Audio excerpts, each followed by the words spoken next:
In this quick video, I'm going to show you how to deactivate your Instagram account temporarily in 2023. And this process will be same for both iPhone and Android phone, so you don't need to worry about that. And actually you can't do this process on within the Instagram app. So what you have to do means just open any browser. For now I open Google Chrome. Then type instagram.com. Search. Now just tap login. Yeah. Now here log into your Instagram account. Login.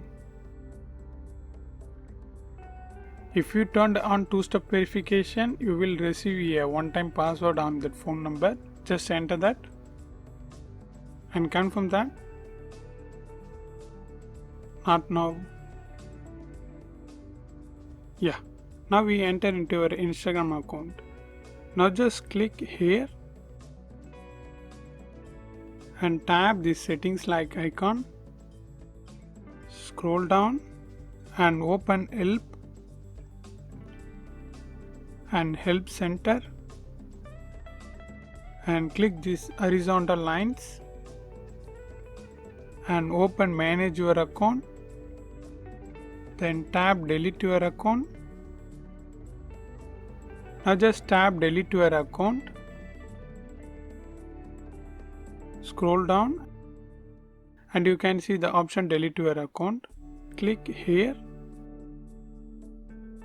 Yeah, you just need to come to this page using the delete option. Then here you can see the option temporarily deactivate. Just click that. Yeah, now the page was switched. Here select the reason why you are deactivating your Instagram account. I just tap this is temporary, I will be back. Here you can choose when you want to reactivate your Instagram account. Just click this and here you can select the date. I just tap don't auto reactivate. Then here enter your Instagram password. Then tap temporarily deactivate account. Yes. That's it. Now you successfully deactivate your Instagram account. If you want to reactivate your Instagram account means you need to come to this page and just log into your Instagram account. That's it. I hope this video helps you. If it really helps means leave a like and share this video with your friends and neighbors. Thanks for watching.